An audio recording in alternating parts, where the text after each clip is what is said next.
Nemathi Property Management. Contact 7667008999. அவர்கள் நீலம் பண்பாட்டு மையம் செய்யக்கூடிய மற்ற எந்த நிகழ்ச்சியை பற்றியும் அப்படி காதலை கூட வாங்காமல் கண்டுக்காமல் போனவங்க இதை ஏன் குறிப்பிட்டு சர்ச்சையாக்குறாங்க. கம்யூனிஸ்டுகள் யோகி என்னான்னு கேட்டால யோகியெல்லாம் ஒன்றும் கிடையாது. 30-35 வருஷத்துக்கு மேலே ஆட்சியில் இருந்திருக்கிறாங்க. 28% இன்றைக்கி முஸ்லீம் பாப்புலேஷன் பெங்காலில் இருக்குது.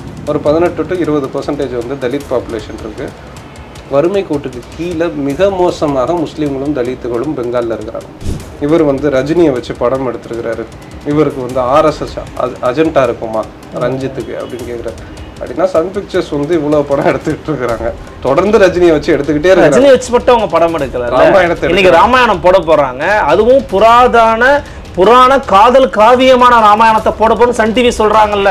கலை இலக்கிய பண்பாட்டு தலங்கள்ல நீலம் பண்பாட்டு மையம்னு மட்டுமே எடுத்து பார்த்தா அவ்வளோ வேலை பார்த்துருக்காங்க. நீங்க டிவிக்கு ஏதாவது பண்ணியிருக்கா, டிகே ஏதாவது பண்ணியிருக்கா?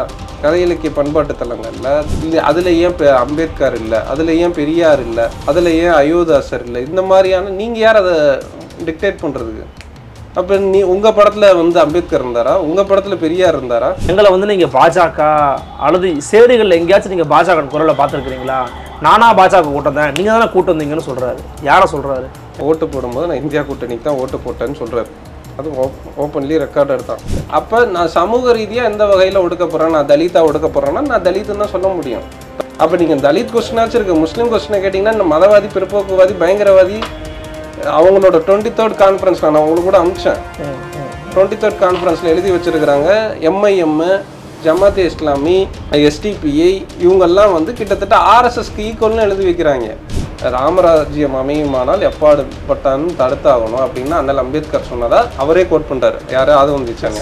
இப்போ நீ என்ன பண்ணுற? ராமாயணத்தை உட்காந்து டெலிகாஸ்ட் பண்ணிக்கிட்டு இருக்கிற எந்த காலகட்டத்தில்? அவன் இந்து ராஷ்டிரான்னு பேசுகிற காலகட்டத்தில்.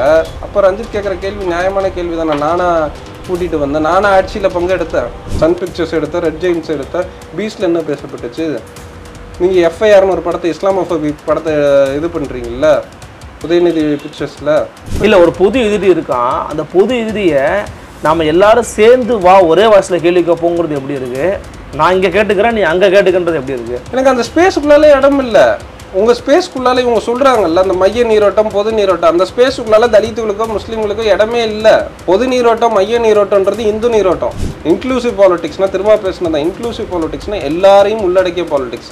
அது திருமாவாயிலிருந்து தான் வருது. இன்னும் கவனிக்கணும், அது திருமாவாயிலிருந்து தான் வருது. உதயநிதி வாயிலிருந்தோ என் கேரளாவில் ஞாயிறு, நம்பூதிரி, மேனன்லாம் பார்த்துலாம் சாதி பார்த்துலாம் நிற்க வைக்காமலாம் வைக்கிறாங்க.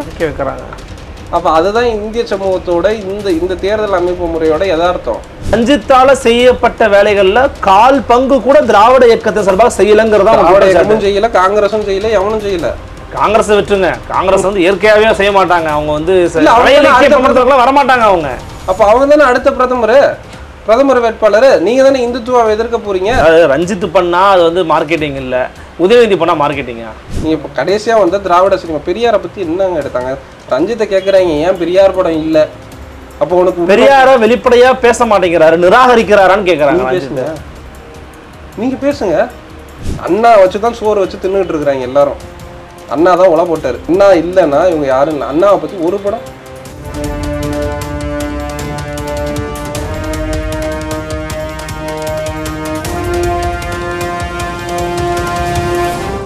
ஃபோர்த் எஸ்டேட் தமிழ் நேயர்களுக்கு அருள்மொழிவர்மனின் அன்பார்ந்த வணக்கங்கள். இன்று நமது ஃபோர்த் எஸ்டேட் தமிழ் ஊடகத்தின் பெருதலும் பெருதுகளும் சேர்ந்திருக்கிறார் வெல்ஃபேர் கட்சியிலிருந்து மரியாதைக்குரிய திரு அஸ்வத் அவர்கள். வணக்கம், எப்படி இருக்கீங்க? நல்லா இருக்கேன், மிக்க மகிழ்ச்சி. சமீபத்தில் தமிழ்நாட்டில் கருத்தியல் தளங்களில் நடந்து கொண்டிருக்கக்கூடிய வாத பிரதிவாதங்கள் நீங்கள் பார்த்துருப்பீங்க. அது ஒரு முக்கியமான விவாத பொருளை உருவாக்கி இருக்கிறது. அதனுடைய ஒரு நீட்சியாக அல்லது அதை இன்னும் கொஞ்சம் எலாபரேட் பண்ணணும்னு நான் விரும்புகிறேன். பொது நீரோட்டத்தில் இன்றைக்கி தமிழ் சமூகத்தில், தற்கால சமூகத்தில், நவீன யுகத்தில் தலித்துகள் அவங்களோட நிலைமை எப்படி இருக்குது அப்படின்ற ஒரு உரையாடலை நீலம் பண்பாட்டு மையம் சார்பாக பேசியிருந்தாங்க. அதை இன்னும் எக்ஸ்ட்ரா பண்ணணும்னா தலித்துகள் மற்றும் சிறுபான்மையினருடைய நிலைமை எப்படி இருக்குது அப்படிங்கிறத குறித்து நம்ம கூட விவாதிக்கலாம் நான் நினச்சேன். ஸோ எப்படி இருக்கு நம்ம பேசலாம் அப்படின்னு. ஸோ அந்த இடத்துல பேசுனது எல்லாமே சிறுபான்மையினருக்கும் பொருந்தும் அப்படின்னு நீங்கள் நம்புறீங்களா?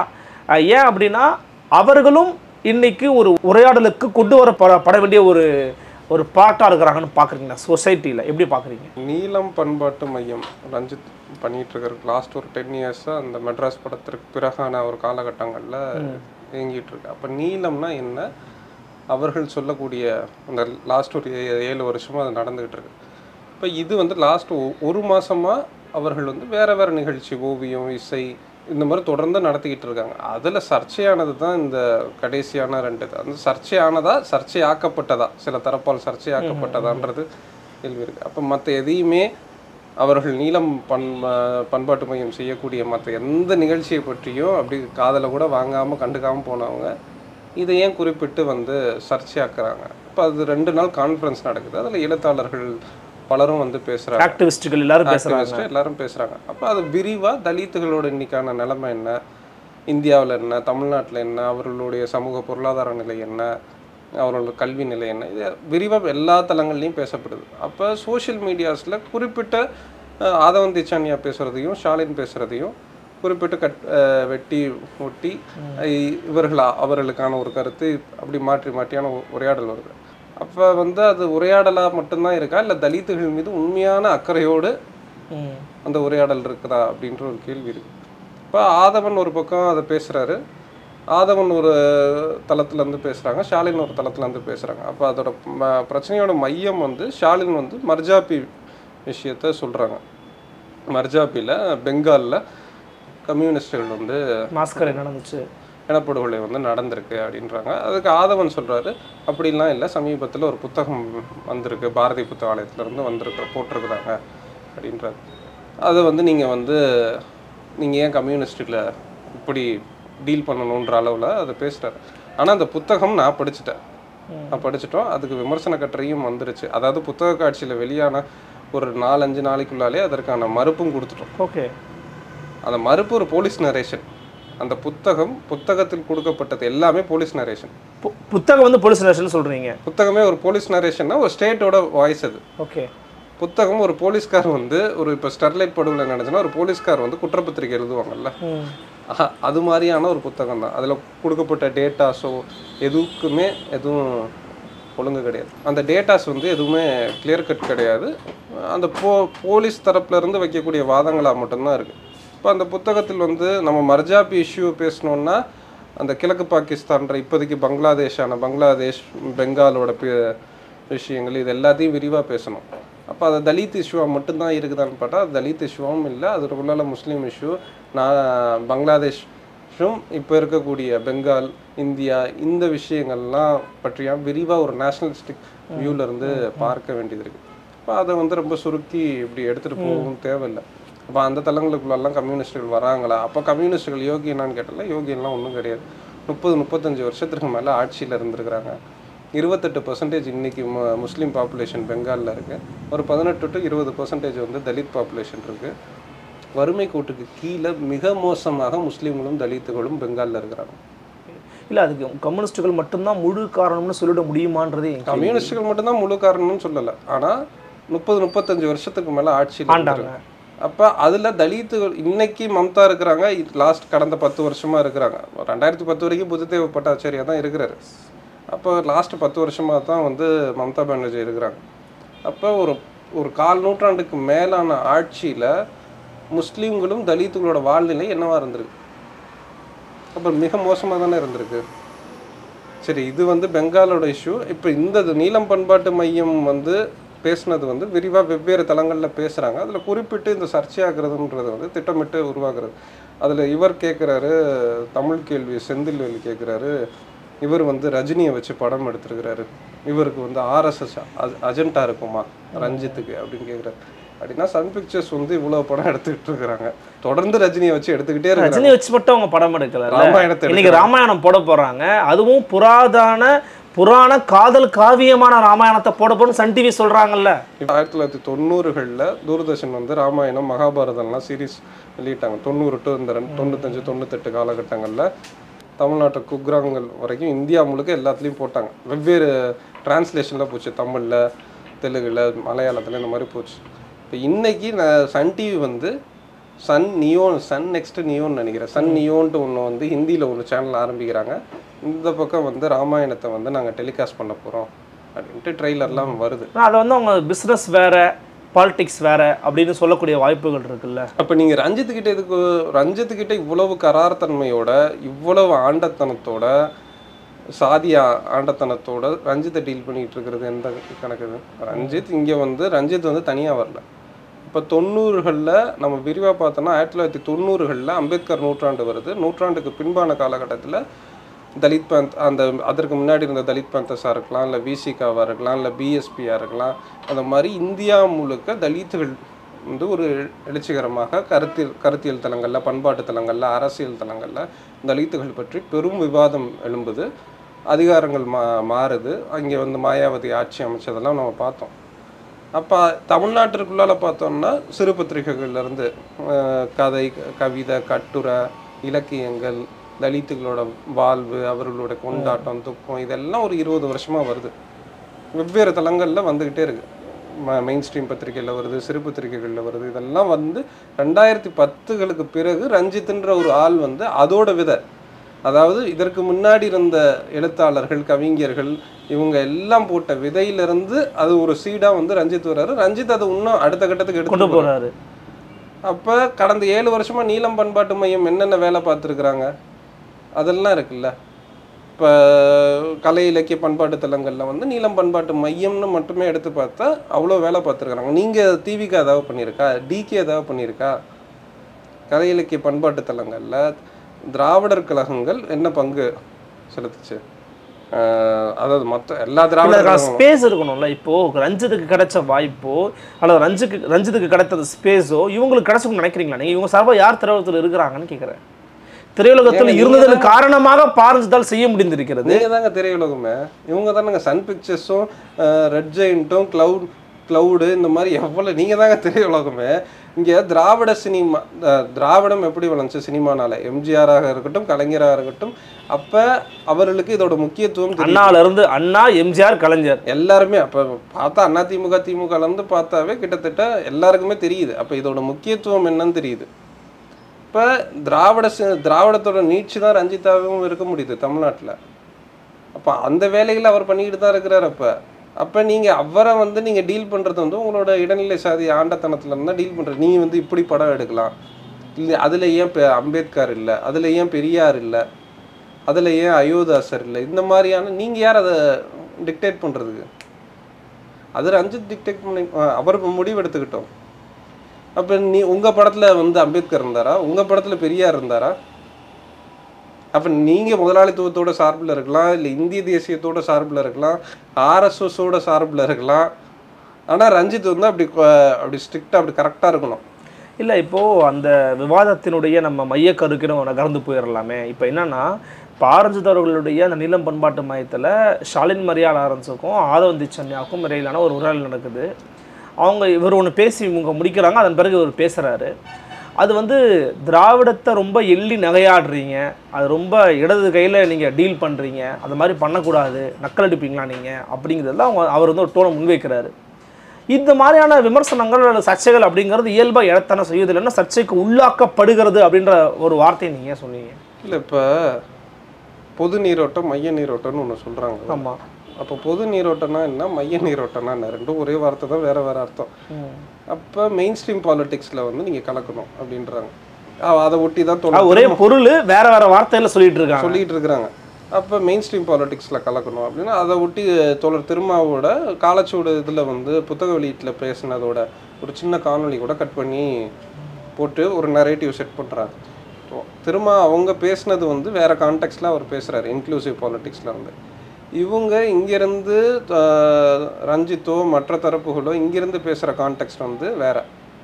அப்போ தனித்த குரல்ன்றது வந்து தனிச்சு போகிற குரல் இல்லை, யூனிக்கான இந்த சொசைட்டியை பார்க்குறதுக்கான ஒரு குரல். தனிச்சு ஒன்று விட்டுட்டோ இல்லை இந்த சொசைட்டியை விட்டுட்டோ தனிச்சு போய் எங்கேயும் வாழ போகிறதில்ல. யாரும் முஸ்லீம்களோ தலித்துகளோ யாரும் எங்கேயும் வாழ போகிறதில்ல, வாழவும் முடியாது. எல்லோரும் ஒன்று தான் வாழ போகிறோம்.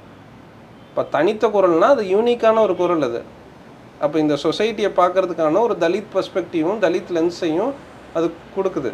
அப்போ அதில் வந்து ஸ்டாலின் பேசலாம், இல்லை ஆதவன் பேசலாம், இல்லை இன்னொன்று ஸ்டாலின் ராஜாங்கம் பேசலாம், பாமா பேசலாம், ரஞ்சித் பேசலாம். அவர்களுக்கு அந்த குரல் எல்லாமே கிட்டத்தட்ட வந்து தலித் லென்ஸ்லேருந்து தான் வருது. ஓகே. இப்போ நீங்கள் அந்த லென்ஸை வந்து நீங்கள் புறக்கணிச்சிட்டு நீங்கள் வந்து வெட்டி ஒட்டி உங்களுக்கு ஷாலினை பிடிக்காம இருக்கலாம், இல்லை ஆதவனை பிடிச்சிருக்கலாம், இல்லை ஆதவனை பிடிக்காம இருக்கலாம், இல்லை ரஞ்சித்தை பிடிக்காம இருக்கலாம். இப்படி மாற்றி மாற்றி அப்படி ப்ளே பண்ண முடியாதுல்ல.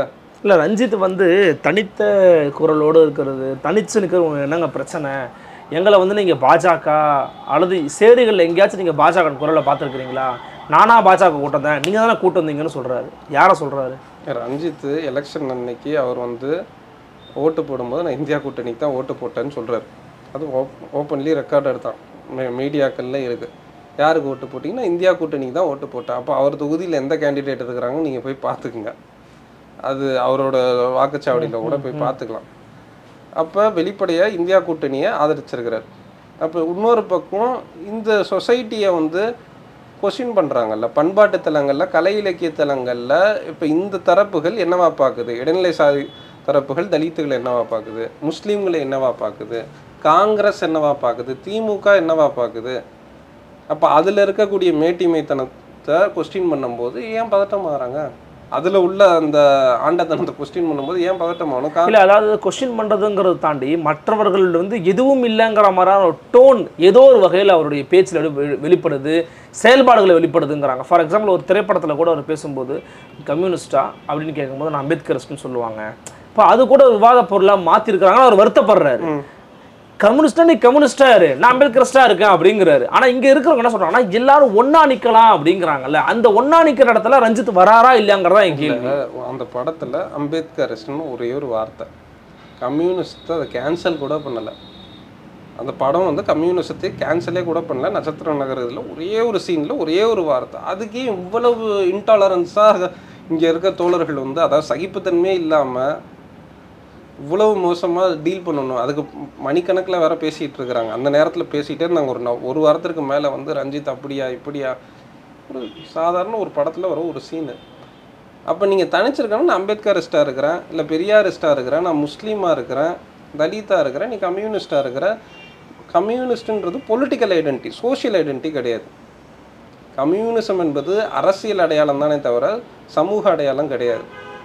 அதே மாதிரி நீங்கள் சோஷியலிசம்னு வச்சுக்கலாம், இல்லை திராவிடன்னு வச்சுக்கலாம், இது எல்லாமே அரசியல் அடையாளம். அதை அருளும் வச்சுக்கலாம், அஸ்வத்தும் வச்சுக்கலாம். புரியுது. அப்போ நான் சமூக ரீதியாக எந்த வகையில் ஒடுக்க போகிறேன், நான் தலிதா ஒடுக்க போகிறேன்னா நான் தலித்துன்னு தான் சொல்ல முடியும். இப்போ தலித்துன்றதே கிட்டத்தட்ட அரசியல் அடையாளம் தான்.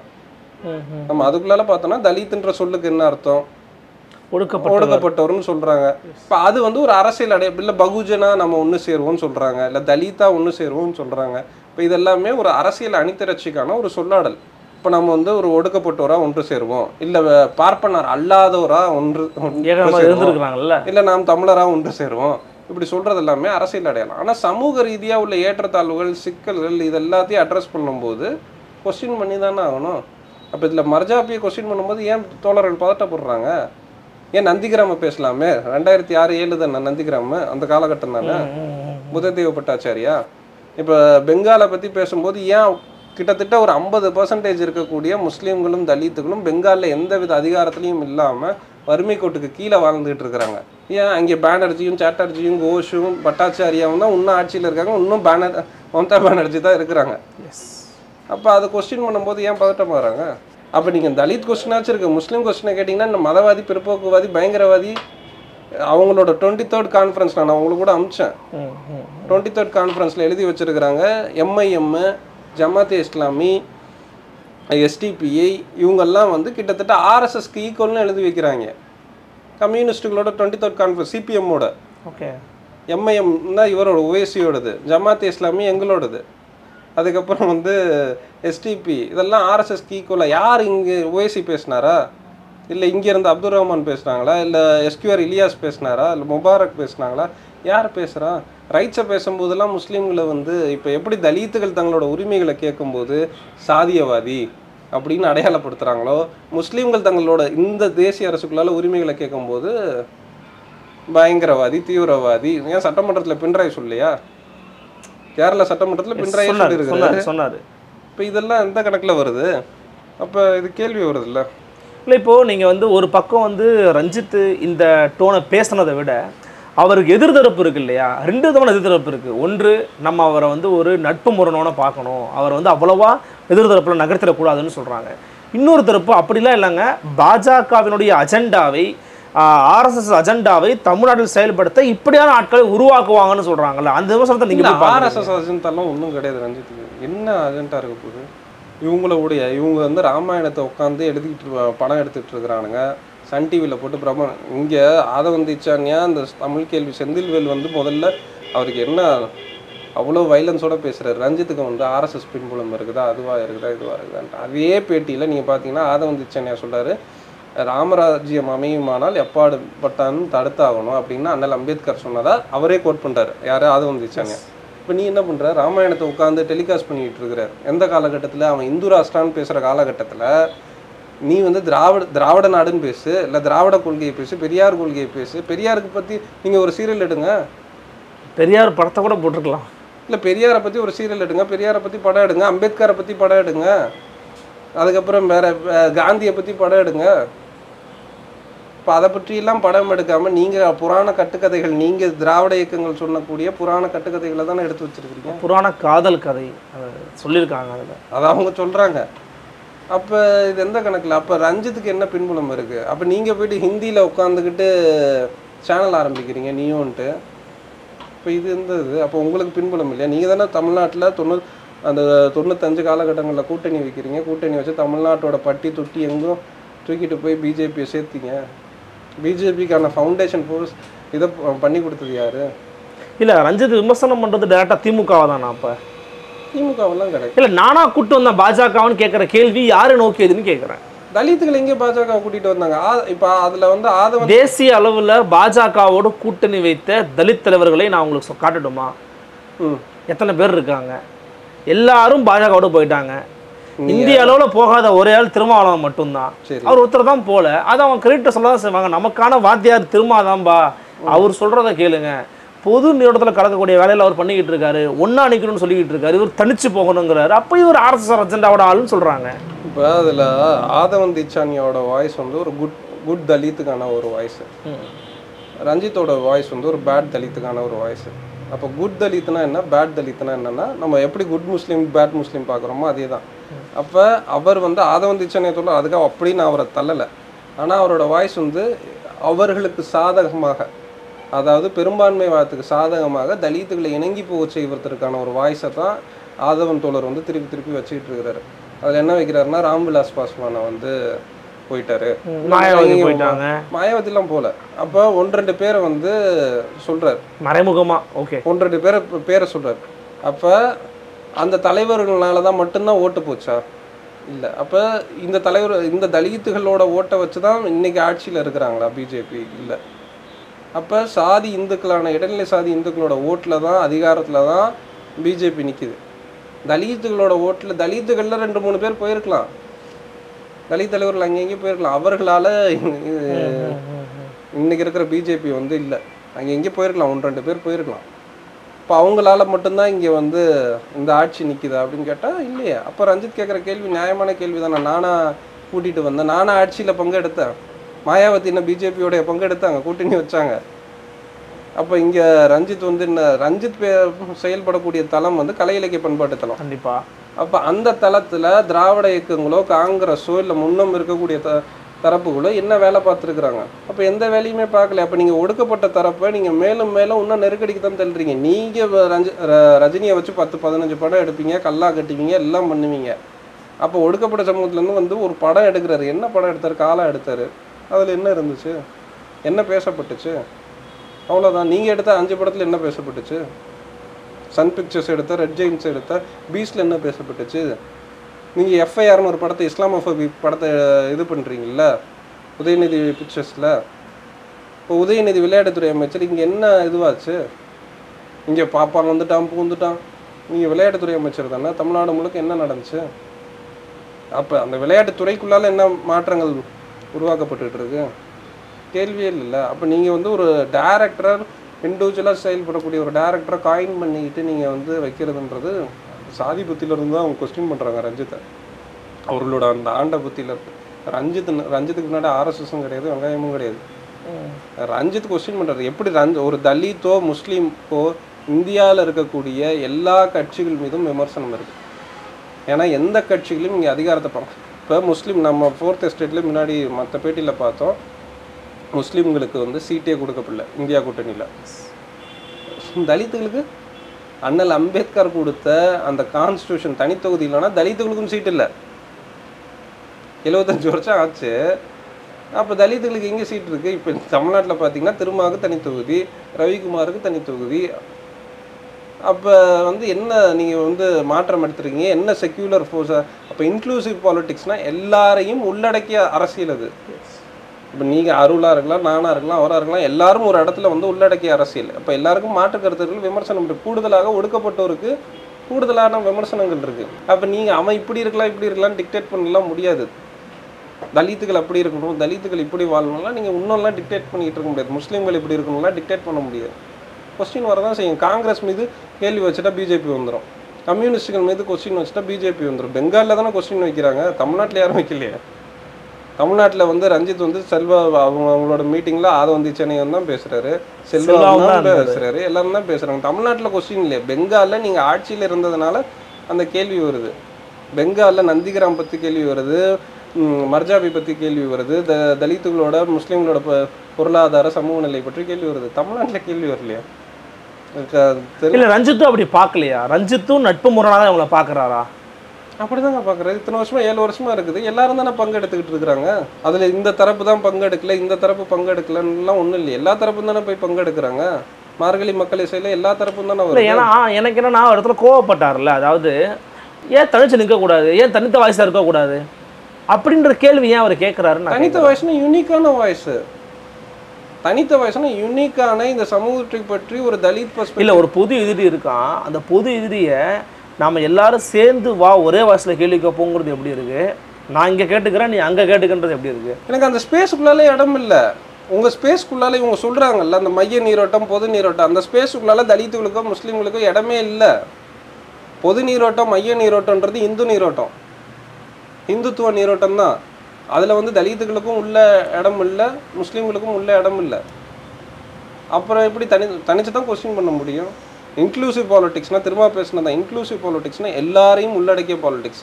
அது திருமாவாயிலிருந்து தான் வருது. இன்னும் கவனிக்கணும், அது திருமாவாயிலிருந்து தான் வருது. உதயநிதி வாயிலிருந்தோ எடப்பாடி பழனிசாமி அவங்கள வாயிலிருந்தோ வரல, இல்லை மற்ற தலைவர்கள். அப்போ எல்லாரையும் உள்ளடக்கணுன்ற நோக்கம் எங்கேருந்து வருது? அது ஒடுக்கப்பட்டவர்கிட்ட இருந்து தான் வருது. எல்லாரும் சேர்ந்து நிற்போம், எல்லாரும் சேர்ந்து பேசுவோம், எல்லாரும் கூடி ஒன்றா இருப்போம் அப்படின்றதெல்லாம் ஒடுக்கப்பட்டவர்கிட்ட இருந்து தான் வருது. மேலே இடைநிலை சாதிகள் எங்கே? இடைநிலை சாதிகள்லாம் நான் டிக்டேட் பண்ணுற இடத்துல, நான் ஷெட்யூல் பண்ணுற இடத்துல, நான் எப்படி இருக்கணும்னு சொல்கிற இடத்துல நீ உட்காரு, நீ அப்படி பேசு. இப்போ அதுக்கான ரெப்ரசன்டேட்டிவாக தான் ஆதவந்தி சென்னையோட வாய்ஸ் வந்து அப்படி இருந்துச்சு. அந்த மெஜாரிட்டி வாய்ஸை வந்து இப்படி இருக்கலாம் அப்படி இருக்கலான்றது ஒரு டிப்பிக்கல் ஒரு கட்சிக்காரன் வாய்ஸில் இருந்து பேசியிருக்கிறாரு. மற்றபடி அவரோட பங்களிப்புகள் கம்யூனிஸ்டுகளை குறி வைக்கிறது, கம்யூனிஸ்டுகளை தாக்குறது, அவங்க எதிர் முகாமில் செலுத்துறது அப்படிங்கிறதுனுடைய ஒரு எக்ஸ்பிரஷனாக தான் நான் என்னால் அவருடைய வாதங்களை புரிஞ்சுக்க முடியுது. இல்லை, இங்கே கம்யூனிஸ்ட்டுகள்ன்றது எதுவும் வெளியிருந்து ஏலியன் கிடையாது. கம்யூனிஸ்டோ காங்கிரஸ்காரனோ திமுக காரனோ இதெல்லாம் வெளியிருந்து ஏலியன் கிடையாது. இந்திய சமூகத்திற்குள்ளால தான் இவங்க எல்லாருமே இருக்கிறாங்க. இப்போ இந்திய சமூகத்துக்குள்ள ஒவ்வொருத்தருக்கும் ஒவ்வொரு அரசியல் வழிமுறை இருக்குது. ஒருத்தர் திராவிடம் பக்கம் போகலாம், இன்னொருத்தர் தமிழ் தேசியம் கம்யூனிஸ்டம் பக்கம் போகலாம். அப்போ இவர்கள் எல்லாம் இந்திய சமூகத்திற்குள்ள ஒவ்வொரு சாதிக்குள்ளாலேருந்து தான் வராங்க. ஒருத்தர் இடைநிலை சாதியிலேருந்து வரலாம், ஒருத்தர் தலித்தாக இருந்து வரலாம், முஸ்லீமாக இருந்து வரலாம். அப்போ இந்த சாதிக்குள்ளாலேருந்து தான் அங்கேயும் வராங்க. அப்போ நான் ஒரு கட்சியில் போய் சேர்றதுனாலே வந்து என்னோட எல்லா விஷயங்களும் மாற்றம் அடைஞ்சிருமா? நான் ஒரு கம்யூனிஸ்ட் கட்சியில் உறுப்பினர் ஆகிட்டேன், அவர்களும் ஆகிட்டார், நம்மளோட எல்லா பிரச்சனையும் தீர்ந்துருமா? இல்லை, எல்லா அடையாளங்களும் அருளை பார்க்க இந்த சமூகம் உங்களை பார்க்குறதோட எல்லா பார்வையும் மாறிடுமா? அப்படின்னா மாறலாம், மாறாது. அப்புறம் அதை இவங்க என்ன நினச்சிக்கிறாங்கன்னா, அந்த கட்சிக்குள்ளால போயிட்டாவே ஏதோ புரட்சி மோடுக்குள்ளால போன மாதிரியே ஒரு ஃபீல் பண்ணிக்கிறாங்கல்ல. அப்படிலாம் ஒன்றும் கிடையாது. அந்த கட்சிக்குள்ளால போனாலும் நமக்கு வந்து இந்த சமூகம் வந்து என்னென்ன சாதிக்காரனாக பார்க்குமோ அந்தந்த சாதிக்காரனாக தான் பார்க்கும். ஊருக்குள்ளால எப்படி நிற்க வைக்கிறாங்க? இப்போ ஒரு வார்டு கவுன்சிலர் எலெக்ஷனுக்கு கம்யூனிஸ்டுகள் எப்படி ஆளை பார்த்து நிறுத்தி வைக்கிறாங்க? என் கேரளாவில் ஞாயிறு நம்பூதிரி மேனன்லாம் பார்த்தெல்லாம் சாதி பார்த்துலாம் நிற்க வைக்காமலாம் வைக்கிறாங்க. அப்போ அதுதான் இந்திய சமூகத்தோட இந்த தேர்தல் அமைப்பு முறையோட யதார்த்தம். அப்போ இவங்க ஒன்றும் சாதி பார்க்காமலாம் இல்லை. கேரளாவில் எந்த திருவனந்தபுரம் தொகுதியில் வந்து ஞாயிறு நிற்க வைக்கிறாங்கன்னா நிற்க தான் வைக்கிறாங்க, மேனனை நிற்க வைக்கிறாங்க, நிற்க தான் வைக்கிறாங்க. ஞாயிறு மேனன்னு நம்பூதிரின்னு பார்த்து யார் எந்த தொகுதியில் மெஜாரிட்டியாக இருக்கிறான்னு பார்த்து தான் நிற்க வைக்கிறாங்க. அப்போ அவங்க சாதிக்கு எப்படி மாறிடுச்சு? அப்போ அந்த விமர்சனங்கள் வைக்கும்போது இது வந்து எதிரி, 1-2 பேர் போயிருக்கிறாங்க. அதனால வந்து ராம்விலாஸ் பாஸ்வான் போனதுனால தான் பிஜேபி நின்றுச்சுலாம் இல்லை. சாதி இந்துக்கள் ஓட்டு போட்டு தான் பிஜேபி நிற்கிது. அப்போ இங்கேருந்து காங்கிரஸ்லேருந்து சூரத்லேயோ இந்தூர்லேருந்து இங்கேருந்து ஆள் உடனே மாறி போக முடியுது. அப்போ அவனை பற்றிலாம் கேள்வி இல்லையா? சூரத்தில் மாதிரி எல்லா இடத்துலையுமே உதிரிகள் இருக்க தானே செய்வாங்க. எல்லா கட்சியிலையுமே பணத்துக்கோ மற்ற விஷயங்களுக்கோ அடிமையாகி விலகி போகிறோம் இருக்கத்தானே செய்வோம். அது எக்ஸப்ஷன் தானே நான் கேட்குறேன். ஆமாம், அவ்வளோதான். அதே மாதிரி தான் தலித்துகளில் 1-2 பேர் போகிறான். அது ஒரு அப்போ ஒட்டுமொத்த தலித்துகளே அப்படி தானே இருக்கிறாங்களா? அப்படி ரெப்ரசன்டேஷனாக இருக்கிறவங்க போகிறாங்கங்க. அதுக்கும் ஒரு சின்ன ஒரு ஆள் போகிறதுக்கும் வித்தியாசம் இல்லைங்களா? யார் அப்படி பார்த்தோன்னா நீங்கள் ரெப்ரசன்டேஷனாக பார்த்தோன்னா மாயாவதி போகலை, நீங்கள் வந்து இவர் தோழர் திரும்ப போகலை. வேறு இங்கே இந்தியாவில் தலித்துகள் முதல்ல அமைப்பாகணுன்ட்டு அமைப்பாய் திரள்வோன்னு திரும்ப ஒரு புத்தகம் எழுதுறாரு. அதோட நோக்கம் என்னென்னா, அமைப்பாகவே இல்லை தலித்துகள் பெருவாரியோட இடங்களில் இருக்காங்க. அப்போ அமைப்பாக இல்லாத இடங்களில் அவர்களை வந்து ஆர்கனைஸ் பண்ணணும், எஜுகேட் பண்ணணும், ஆர்கனைஸ் பண்ணணும் அப்படின்றது தான் விஷயம். அப்போ நீங்கள் வந்து அமைப்பற்ற மக்களை வந்து நீங்கள் வந்து அவனோட போயிட்ட இவனோட போயிட்ட. முஸ்லீம்கள் வட இந்தியாவில் அமைப்பாகவே இல்லை, தென்னிந்தியாவில் தான் அமைப்பாக இருக்குது. நம்ம 4th எஸ்டேட்டில் கூட பேசியிருக்கிறோம். இருக்கக்கூடிய கட்சிகள் எல்லாமே தென்னிந்திய கட்சிகள். வட இந்தியாவில் அமைப்பாகவே இல்லை. அமைப்பற்ற மக்களை வந்து நீங்கள் வந்து அந்த ஆள் இந்த ஆள் அவனோட கைக்கூலி எங்கே போயிட்டாங்க? அப்படி பார்த்தா மாயாவதியும் இந்த பக்கம் திருமாவும் வேறு யார் இருக்கிறா? வேறு பெரிய சொல்லக்கூடிய இந்தியாவில் சொல்லக்கூடிய தலைவர்கள்னு பார்த்தா யார் இருக்கிறா? பெருசாக யாரும் இல்லை. அப்போ நீங்கள் வந்து அவங்கள கொஸ்டின் பண்ணுறது வந்து எந்த காரணம்? இப்போ நான் ஒரு ஃபோட்டோ பார்த்தேன் ட்விட்டரில். அதில் வந்து Ranjith photo, Owaisi photo, Mayawati photo, 3 ஃபோட்டோவை போட்டு இவங்கெல்லாம் பிரிவினைவாதிகள், இவங்கெல்லாம் வந்து தனித்து செயல்படுறாங்க. என்ன செயல்படுறாங்க? கொஸ்டின் இருக்குது. காங்கிரஸ் வந்து தெலுங்கானாவுக்குள்ளால போயிட்டு ஓவைசியை பார்த்துட்டு நீங்கள் வந்து ராகுல் காந்தி சொல்கிறாரு, உன்னையே இன்னும் பிஜேபி அரெஸ்ட் பண்ணாமல் இருக்கு, உனக்கு ஏன் இடி வரல அப்படின்னு கேட்குறாரு. அது இப்போ அது யாரோட வாய்ஸு? அதுக்கு தான் ஓவைசி பதில் கொடுக்குறாரு. அந்த ஷெர்வானி போட்ட தொப்பி போட்ட நான் நிற்கலை, ஒரு முஸ்லீம் நிற்கிறான் முன்னாடி நின்று பாரு ஜெயிச்சு பாருன்னு கொடுக்குறாங்க. உடனே பார்த்தீங்களா வந்து இவர் ராகுல் காந்தி எதிர்த்து பேசிட்டார். ராகுல் காந்தி என்ன பேசினாருங்க? இல்லை, ராகுல் காந்தி அதை நாட் ஒன்லி அகேன்ஸ்ட் ஓவைசி பேசல, இங்கே வந்து பினராயி தான் அதை பேசியிருந்தாரு. பினராயி தான் அதை கேட்டிருந்தாரு. ஏங்க உங்களை பார்த்து ஈடுவெல்லாம் கேட்டிருந்தாரு. நீங்கள் விஷயம் என்னன்னா, அப்போ பினராயி எதிர்த்து பேசும்போது, கம்யூனிஸ்டுகளை எதிர்த்து பேசும்போது நீங்கள் வந்து அது வந்து அரசியல் விவாதமாக மாறுது. அதுவே தலித்தோ ஓவைசியோ வேற யாரையாச்சும் கேட்கும்போது சமூகமாக பிரிவினைவாதிகள், துரோகிகள். இல்லை, அப்படி வரதை நான் ஏற்கலை, அப்படி வரக்கூடாதுங்கிறத என் கருத்து. விமர்சனத்தை எல்லார் மேலேயுமே வைக்கிறாரு அவர் வந்து பினராயியும் பார்த்தும் கேட்குறாரு, ஓவைசியும் பார்த்தும் கேட்குறாரு. அப்படி கேட்கும்போது அது பிரச்சனை இல்லை. அது வந்து அரசியலாக மட்டுமே பார்க்கப்படுதா அப்படின்னு கேட்டால் அஸ்வத்தா இருக்கலாம், இல்லை முகமதா இருக்கலாம், இல்லை ஜவஹர்லாவா இருக்கலாம், யாராக இருக்கலாம். அப்போ முஸ்லீம் தலைவர்களோ இல்லை தலித் தலைவர்களோ யாராவது ஏதாவது பேசுனா அவர்களை சமூகமாக தான் டீல் பண்ணுறாங்க, அரசியலாக டீல் பண்ணலை. இப்போ ரஞ்சித் பேசுறது ரஞ்சித்தோட பாலிடிக்ஸ்லேருந்து டீல் பண்ணுங்க. ஆனால் ரஞ்சித்தோட பாலிடிக்ஸ்லேருந்து டீல் பண்ணாமல் ரஞ்சித் சாதியை தானே பார்க்குறாங்க. ரஞ்சித் பேசக்கூடிய அரசியலில் நீங்கள் பிரச்சனையாக இருக்கா மாற்றுக்கிறதுவீங்க. ஆனால் ரஞ்சித்தை டீல் பண்ணுறதே கேஸ்டாக தானே டீல் பண்ணுறாங்க. அப்போ இந்த சொசைட்டியோட கான்சியஸாக என்ன இருக்குது? கேஸ்ட் இருக்குன்றீங்க. கான்சியஸாக கேஸ்டாக தானே டீல் பண்ணுறாங்க. ஏன் இவ்வளவு வேலைகளை ஒரு போஸ்டரை கூட சோஷியல் மீடியாவில் ஷேர் பண்ணியிருக்க மாட்டாங்க. நீலம் பண்பாட்டு மையத்தோட இந்த ஒரு மாதம் நடந்த நிகழ்ச்சியில கூட. இப்போ இந்த விஷயத்தை மட்டும் ஒட்டுமொத்தமாக ரஞ்சித்தை கேன்சல் பண்ணுறது, ஆர்எஸ்எஸோட ஆளுன்னு சொல்கிறது.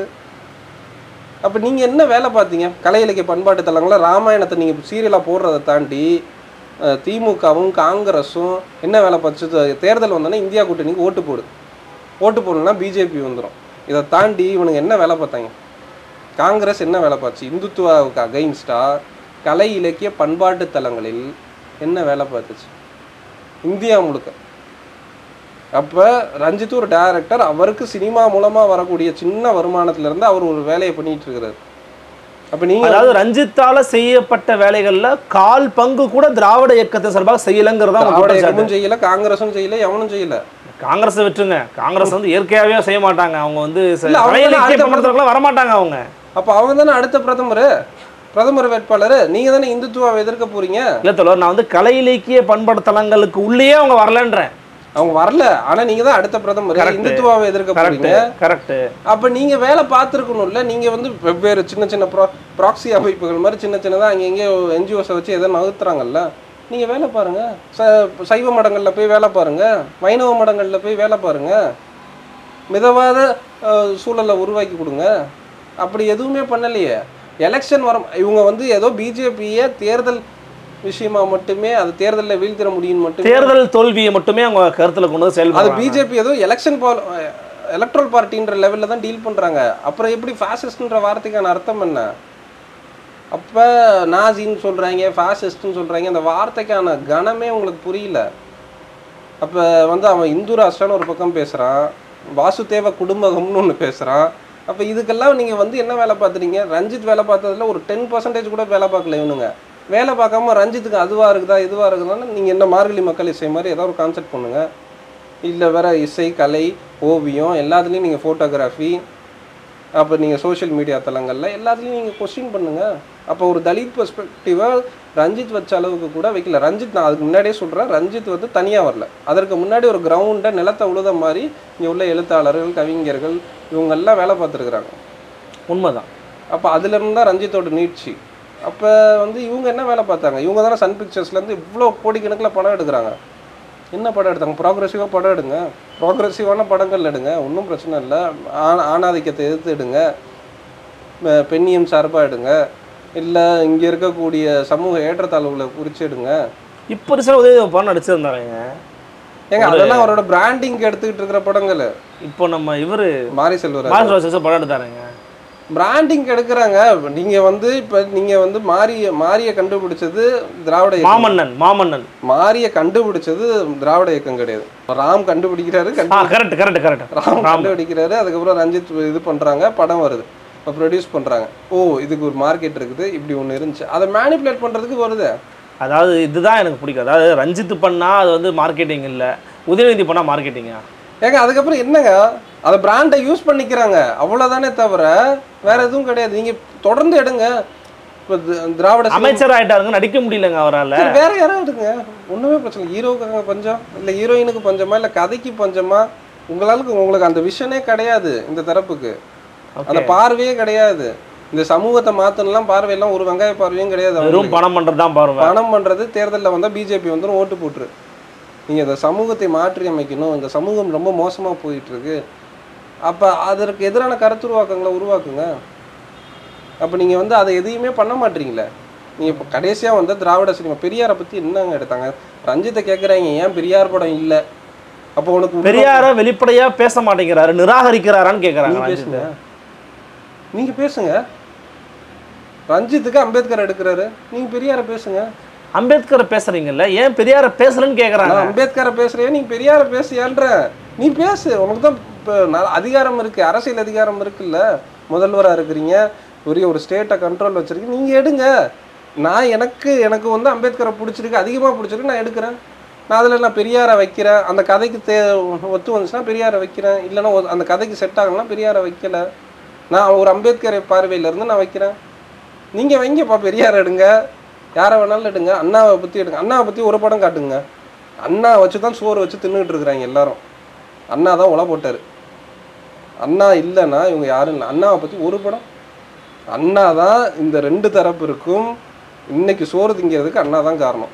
உண்மைதான். அண்ணாவை குறித்து ஒரு படம், ஒரு மாடர்ன் தமிழ்நாடை வந்து அண்ணா கிரியேட் பண்ணிட்டாருன்றீங்கல்ல, ஒரு படம் எடுங்க. அதுவும் கலைப்பட பின்மலமாக போட்டால் வந்து 2K எல்லாம் ஈஸியாக ரீச் ஆகும். எடுக்கலையே. அண்ணாவை பற்றி உங்களால் ஒரு படம் எடுக்க முடியாது. அண்ணா வச்சு தான் 2 பேரும் சோறு திங்கிறீங்க. அண்ணா அந்த நன்றி கூட இல்லையே.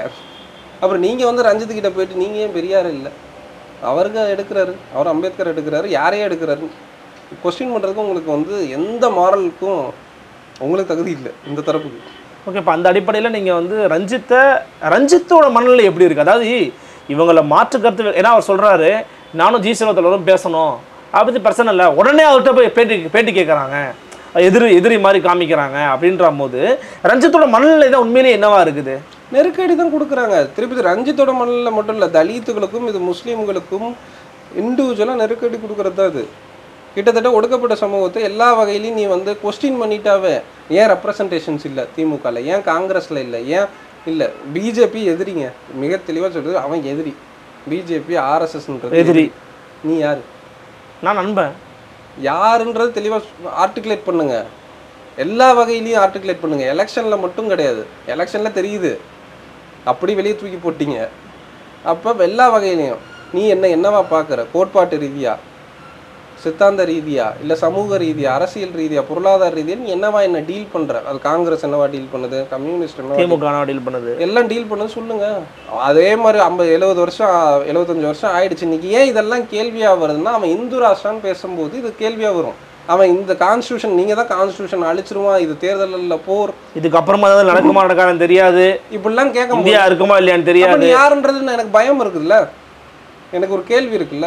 நான் என்ன சொல்றேன்னா இப்படியான ஒரு இக்கட்டான சூழல்ல ரெப்ரசன்டேஷனை பத்தி எதுக்கு பேசுறீங்கன்னு கேட்கறேன். இந்த இடத்துல கடையை விரிக்காதீங்க, தியாகம் தான் உன்னை உயர்த்தும் அப்படின்னு வேற வழி இல்லாம போங்கன்றாங்க.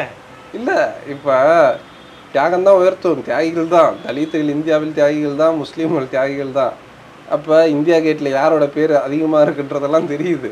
அப்ப நீங்க யாருன்றதான் கேள்வி. இப்போ ஓட்டு போட்டாச்சு, சவுத் இந்தியால எலெக்ஷன் முடிஞ்சிச்சு, இந்தியா கூட்டணிக்கு ஓட்டு போட்டாச்சு. ரஞ்சித்தும் ஓட்டு போட்டார், நானும் இந்தியா கூட்டணிக்கு தான் ஓட்டு போட்டேன், எல்லாரும் இந்தியா கூட்டணி தான். பெருவாரியான முஸ்லீம்களும் தலித்துகளும் இந்தியா கூட்டணி ஓட்டு போட்டிருக்கிறாங்க.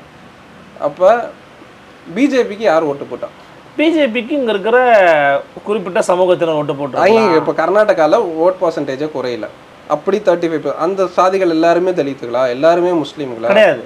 அப்ப யாரோ 1-2 பேர், இந்த வேலூர் இப்ராஹிம் மாதிரி, யாரோ 1-2 முக்தார் அப்பாஸ் நக்வி மாதிரி, அந்த ராம்விலாஸ் பாஸ்வான் மாதிரி யாரோ 1-2 பேர் போவாங்க. இந்த 1-2 பேரை வச்சு ஒட்டுமொத்த சொசைட்டி நீங்கள்லாம் உங்களால தான் பிஜேபி வளருது, உங்களால தான் எல்லாம், நீ தான்டா ஓட்டு போட்ட, நீ தான்டா அவனை ஜெயிக்க வச்சிருக்கிற, நீ தான் அந்த அதிகாரத்தை டேஸ்ட்டும் பண்ற. இல்ல அப்படி ஒரு பார்வை வருதா? உதிரிகளை வைத்து சமூகத்தை குறை சொல்றாங்களா என்ன வைக்கிறாங்க இவங்க? ஆதவன் என்ன சொல்றாரு, ராம்விலாஸ் பாஸ்வான்லாம் போயிட்டாரு. நீங்க சொல்லுங்க, இந்தியா முழுக்க எடுங்க, ஓட் பேங்க் எடுங்க, தலித்துகளோட ஓட் பேங்க் வந்து யார் யாருக்கெல்லாம் போயிருக்கு. இல்லை அதாவது நான் வந்து நீங்க சொன்ன சில நபர்களோட ராமதாஸ் பாஸ்வான் ஒப்பிட முடியாது. அவர் ஒரு அரசியல் கட்சியின் தலைவர். தலைவர் ஒரு முடிவெடுக்கிறது ஒரு தாக்கத்தை ஏற்படுத்துமா ஏற்படாத தலித்துகள் மத்தியில்? இல்லை, அது அந்த காலகட்ட ராம்விலாஸ் பாஸ்வான், அந்த மாநிலம், அந்த காலகட்டத்தோட சூழல் இதெல்லாம் இருக்குல்ல.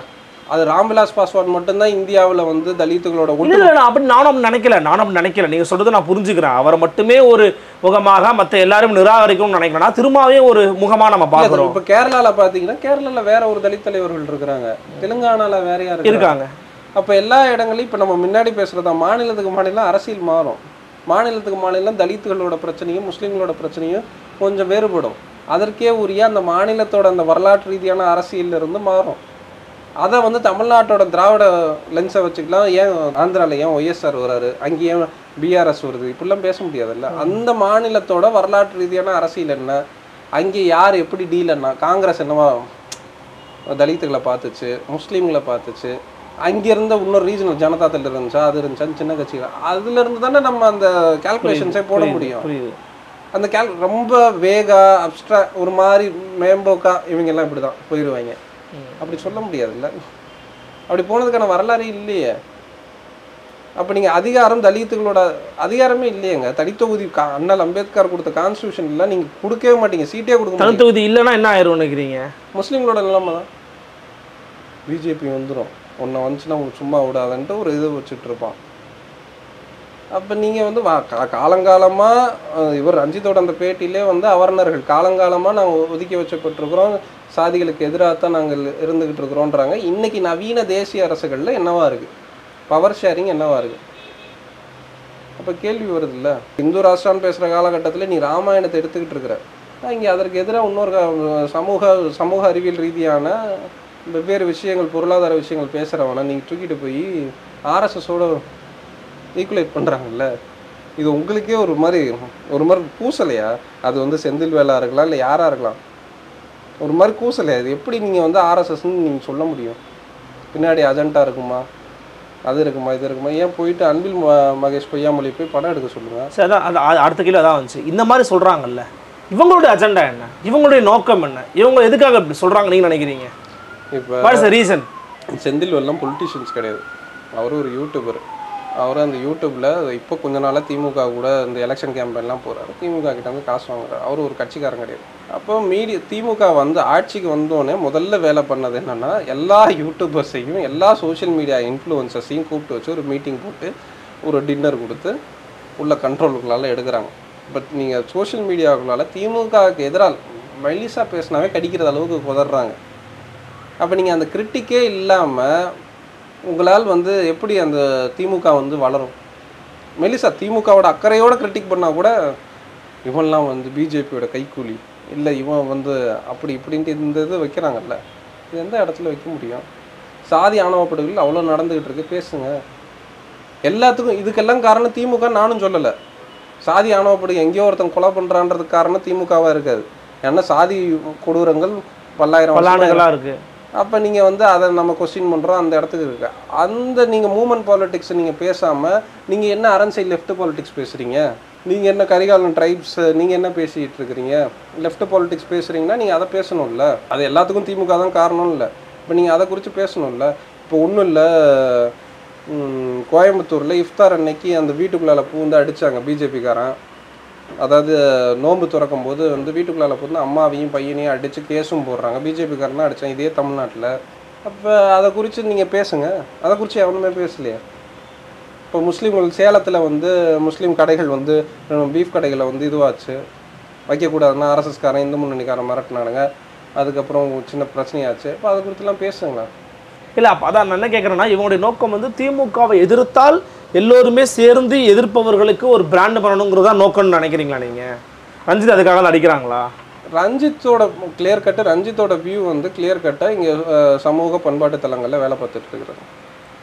அப்போ அது எல்லாத்த பற்றியும் கொஸ்டின் பண்ணும். அது திமுகவை தான் கொஸ்டின் பண்ணணும்னு அவசியம் இல்லை. காங்கிரஸை கொஸ்டின் பண்ணணும், கம்யூனிஸ்ட்டை கொஸ்டின் பண்ணணும், எல்லாத்தையும் கொஸ்டின் பண்ணணும். அப்போ அதில் உள்ள எழுத்தாளர்களும் எல்லாத்தையும் தான் கொஸ்டின் பண்ணுறாங்க. இந்த சமூகம் ஏன் இப்படி இருக்குது, சாதி ஏன் இப்படி இருக்குது, மதம் ஏன் இப்படி இருக்குது, அதில் அரசியல் என்ன பங்கு செலுத்துது, அதில் ஆண் பெண் உறவு என்ன, இப்படி எல்லாத்த பற்றியும் ஒரு டிஸ்கஷன் நடந்துக்கிட்டு இருக்கு. இது எல்லாத்தையும் நீங்கள் ஒரு கட்சிக்காரனோட புத்தியிலேருந்து, தேர்தல் எலெக்ஷன் பாலிட்டிக்ஸ் புத்தியிலேருந்து அதை டீலே கூடாது, பண்ணவே முடியாது. எல்லாத்துக்கும் ஒரு ஆண் பெண் உறவு என்ன, குடும்ப சிக்கல்லாம் என்ன, இன்றைக்கி தலித்துகளோட வாழ்நிலை என்ன, முஸ்லீம்களோட வாழ்நிலை என்ன, எல்லாத்த பொருளாதார நிலை என்ன, கல்வி நிலை என்ன, இப்படி எல்லாத்த பற்றியும் பேசுகிறத நீங்கள் வெறும் ஒரு எலெக்ஷன் பாலிட்டிக்ஸில் ஒரு ஓட்டு போடுற கட்சிக்காரனை நீங்கள் வந்து அதை புரிஞ்சிக்கவே முடியாது.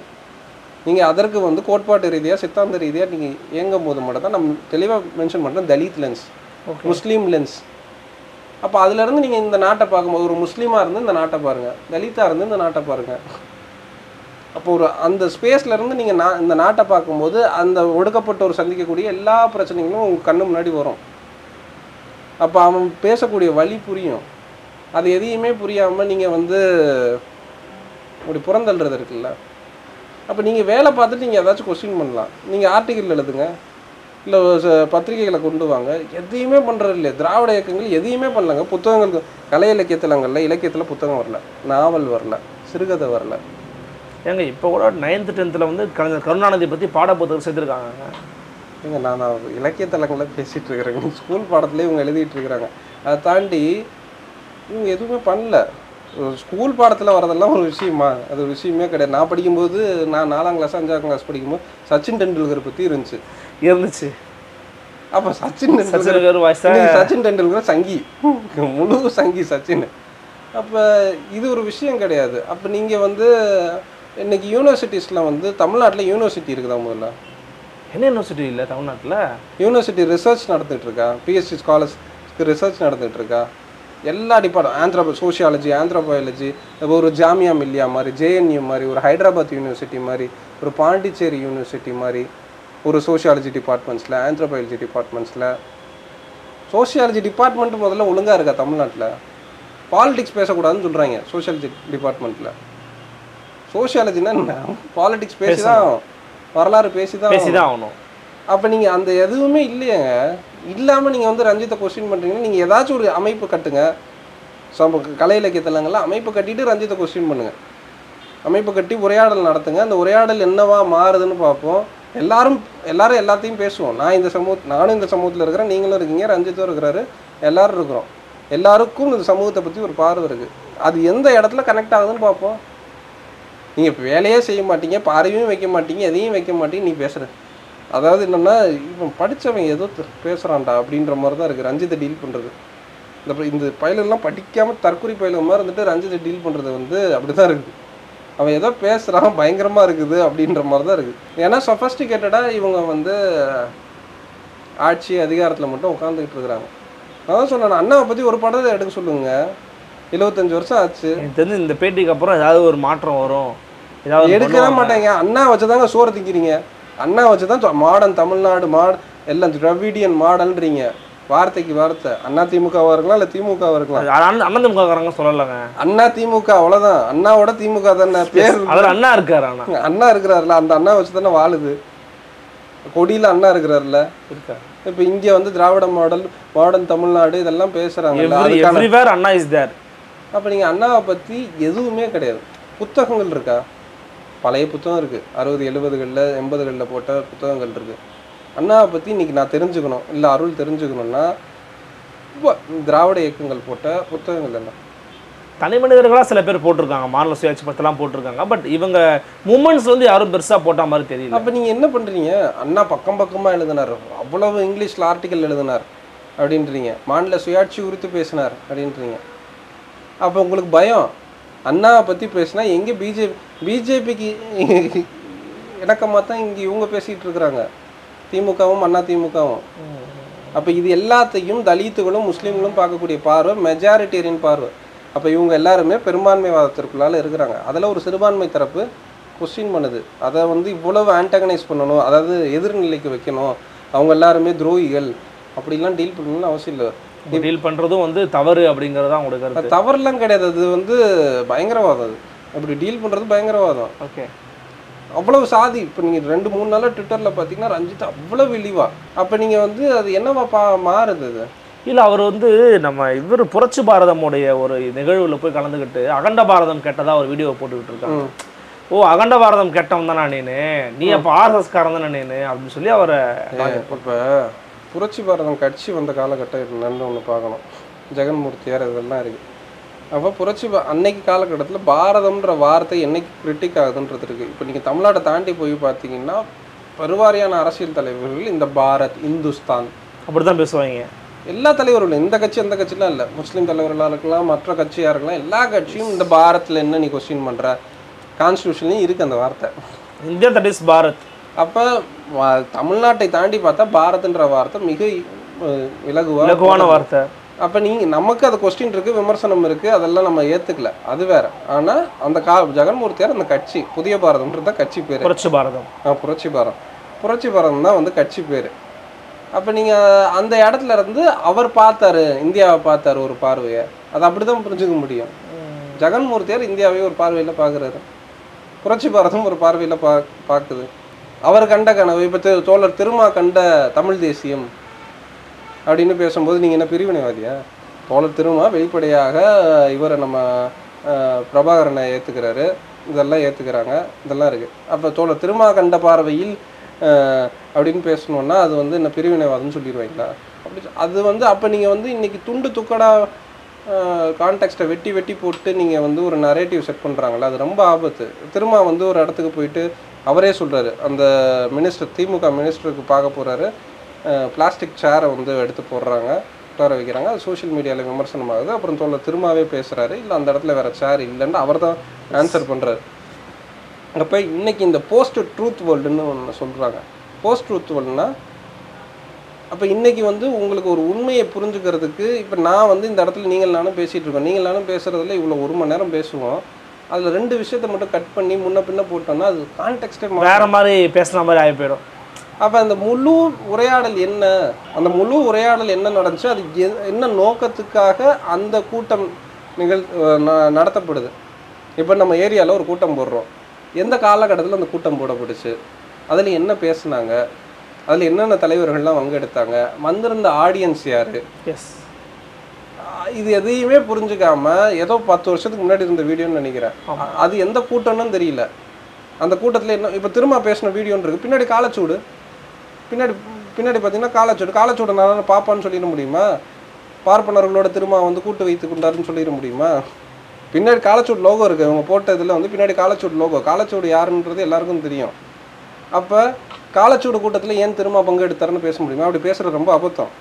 அப்போ அதில் ஒட்டுமொத்தமாக திரும்ப என்ன பேசினார், அதே மாதிரி தான் ரஞ்சித் ஒட்டுமொத்தமாக அந்த கூட்டத்தில் என்ன பேசுகிறோம் முழு வீடியோ எடுத்து போடுங்க.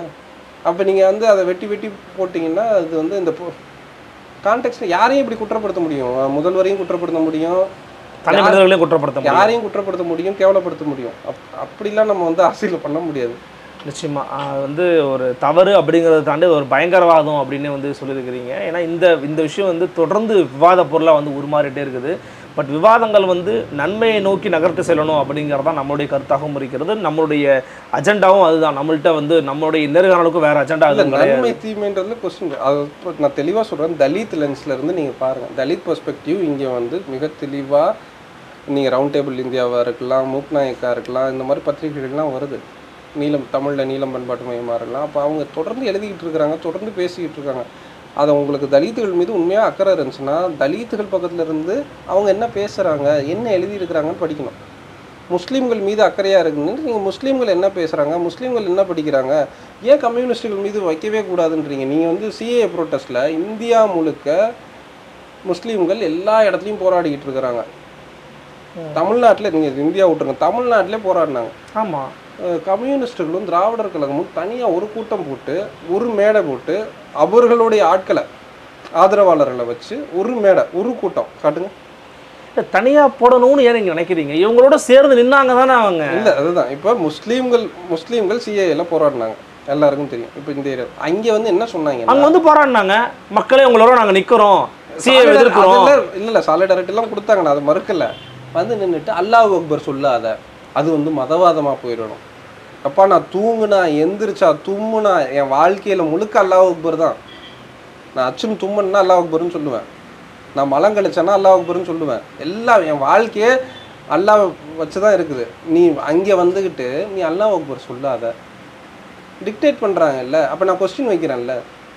அப்போ நீங்கள் வந்து பார்லிமெண்ட்டில் அல்லாஹ் அக்பரையும் ஜெய்பீமையும் சொன்னது தோழர் திருமா, அல்லாஹ் அக்பரையும் ஜெய்பீமையும் சொன்னது உவேசி, வேற யார் சொன்னா? அப்போ இங்கே தலித் முஸ்லீம் ஒற்றுமை உருவாகுது இல்லை. இப்போ பார்லிமெண்ட்டுக்கு 2 பேரும் போகிறாங்க, 2 பேரும் ஜெய்பீம் சொல்கிறாங்க, 2 பேரும் அல்லாஹ் அக்பர் சொல்கிறாங்க. அப்போ இவங்க என்ன சொல்கிறாங்கன்னா நீங்கள் வந்து அல்லாஹ் அக்பர் சொல்லாத மதவாதம். இப்போ என் வாழ்க்கையே சிட்டிசன்ஷிப்பே காலி பண்ணுறான், நான் ஒன்றுமே இல்லாமல் நின்றுக்கிட்டு இருக்கிறேன். அந்த இடத்துல வந்து அப்போ அது எவ்வளோ பெரிய மேட்டிமைத்தனம். அப்போ அந்த இடத்துல வந்து அல்லாஹ் அக்பர் சொல்லாத அப்படி சொன்னது இந்த தரப்பு தானே, முற்போக்கு இடதுசாரி தரப்புகள் தானே. அதுக்கப்புறம் கொஞ்சம் அடி விழுந்தோன்னே சைலண்ட் ஆனாங்க. அதுதான் நான் கேட்குறேன். நீங்கள் தனியாக உங்களுடைய எல்லாரும் இன்க்ளூசிவ் தானே, முஸ்லீம்களுக்காக நீங்கள் இருக்கிறீங்கல்ல, சாலிடாரிட்டி போட்டு ஒரு கூட்டத்தை காட்டுங்க, ஒரு 10,000 பேர் 1000 பேர் போட்டு காட்டியிருக்க வேண்டியது தானே. நீ முஸ்லீம் மேடையிலே வரீங்க, நான் அதெல்லாம் வரக்கூடாதுலாம் சொல்ல, வாங்க சாலிடாரிட்டி கொடுங்க, நாங்களும் உங்கள் இடத்துக்கு வரோம், நீங்கள் கூட்டுங்க, நீங்கள் கூப்பிட்டுங்க, நான் உங்கள் இடத்துக்கு நாங்களும் வரட்டும், இங்கேருந்து ஒரு 4 தலைவர்கள் வரட்டுமே. அப்போ உங்கள்கிட்ட ஆளே இல்லைங்க, நீ ஒரு 10,000 பேர் 5,000 பேரை போட்டு சிஏல எனக்கு ஒரு கூட்டம் காட்டுங்க. அப்போ நீங்கள் வந்து எங்களுக்கான சாலிடாரிட்டி ஆலி இதெல்லாம் சொல்கிறீங்கல்ல. அப்போ இதெல்லாம் சொல்லும் போது நீங்கள் உங்கள் கூட்டத்துக்கு நாங்களும் வரோம், உங்கள் மக்களை நாங்களும் சந்திக்கிறோம். இப்போ யார் தனிச்சிருந்தா? எனக்கு ஒரு பிரச்சனைன்னு வரும்போது நீ அங்கேருந்து ஒரு 2-3 பேர் வந்து எனக்கு டிக்டேட் பண்ணிட்டு தான் போகிற. நீ இப்படி இருக்கலாம், அப்படி இருக்கலாம், நீ இந்த மாதிரி சாப்பிட்லாம், இல்லை இந்த மாதிரி இருக்கலாம், இல்லை இப்படி கோஷம் போடலாம் அப்படின்னு பார்த்தா இன்குலாப் ஜிந்தாபாத்லேருந்து, வந்தே மாதரத்துலேருந்து, அல்லாஹ் அக்பர்லேருந்து, எல்லா ஜெய்ஹிந்த்லேருந்து எல்லா கோஷங்களும் முஸ்லீம்கள் உருவாக்கின கோஷங்கள் தான். உண்மைதான். அப்போ நீ எனக்கு கோஷம் போடுறதுக்கு நீ எனக்கு கற்றுக் கொடுக்குறியா? ஜெய்ஹிந்தையும் நான் தான் தீர்மானிச்சிருக்கிறேன், இன்குலாப் ஜிந்தாபாத்தையும் நான் தான் தீர்மானிச்சிருக்கிறேன், வந்தே பாரதத்தையும் நான் தான் தீர்மானிக்கிறேன். இப்போ இதெல்லாம் வேறு வேறு கான்டெக்ஸ்ட். ஜெய்பீம் இது இன்குலாப் ஜிந்தாபாத் எப்படி வருது, வந்தே மாதரம் எப்படி வருதுன்னு. ஆனால் அப்போ அந்த முஸ்லீம்களுக்கு நீ வந்து எப்படி கோஷம் போடணும், எப்படி இருக்கணும், எப்படி சாப்பிடணும் நீ வந்து சொல்லிட்டு போகிற. நான் கேட்குறேன், நீங்கள் வந்து உங்கள் கூட்டத்துக்கு நாங்களும் வரோம், இன்க்ளூசிவாக எல்லோரும் ஒன்றா இருப்போம். தலித்துக்கு ஆதரவாக நீங்கள் ஒரு கூட்டம் போடுங்க, திராவிட இயக்கம் ஒரு கூட்டம் போடட்டும்னா, திராவிட இயக்கம் தலித்துகளுக்கு ஒரு கூட்டம் போடட்டும். கம்யூனிஸ்டுகளோட விஷயம் வேறு, திராவிட இயக்கம் போடட்டும். தலித் பிரச்சனை இவ்வளோ கொலை நடந்துகிட்டு இருக்குங்க. என்ன ஆசிரியர் வீரமணி அவங்க வந்து ஒரு ஃபேஸ்புக்கில் எழுதுறாரு ஒரு கண்டன அறிக்கை, அப்புறம் விடுதலையில் ஏதோ சின்னதாக வருது, தாண்டி ஒன்றுமே இல்லையா? இவ்வளவு நடந்துட்டு இருக்கு, கொலை தொடர்ந்து போய்கிட்டே இருக்குது. என்ன வேலை பார்த்தீங்க? அதனால தான் கேட்குறேன், நீங்கள் கலை இலக்கிய பண்பாட்டு தலங்களில் என்ன வேலை பார்த்து மக்களை என்னவாக அரசியல் படுத்துனீங்கன்னு கேட்குறேன். அப்போ நீங்கள் ரஞ்சித்தை போய் நோண்டிக்கிட்டு இருக்கிறீங்க. ரொம்ப ஒரு முக்கியமான டிஸ்கஷன் நினைக்கிறேன், ரொம்ப டீப்பாகவும் இருந்துச்சு. அதே போல் இது பல எடுத்துரைப்பதற்கான வேலைகளையும் பண்ணியிருக்கேன்னு நான் நினைக்கிறேன். பொறுத்திருந்து பார்க்கலாம் இதற்கான எதிர்வினைகள் எப்படி இருக்கிறது என்று. எங்களுக்காக ஒரு வருகனையும் கருத்திலும் தலைப்பின் கீழாக அளித்தமைக்கு மிக்க நன்றி. நன்றி. நன்றி. வணக்கம்.